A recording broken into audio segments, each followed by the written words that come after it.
Because Stockton is an area that is deficient in physicians, there were not enough physicians with specialties that could actually, with academic backgrounds, that could staff these residency training programs, as well as teach medical students.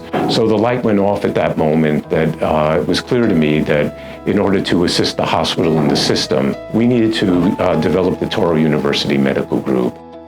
The medical group would embed ourselves in the community, become members of the medical staff. Many of us would live here, and we would become the core and clinical faculty for many of the programs. And if it was not specifically as program directors and associate program directors, but outreach to all the other programs and residencies that formed, Touro University Medical Group faculty are part of the medical school. We are part of the College of Osteopathic Medicine. We're a mixture of DOs and MDs with PhDs and DOs with PhDs.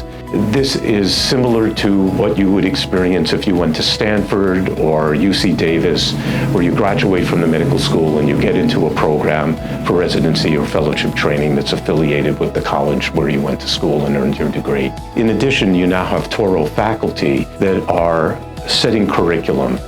We're in charge of the educational experience. We're in charge of the learning environment. We're keeping tabs on these medical students along with the clinical ed department.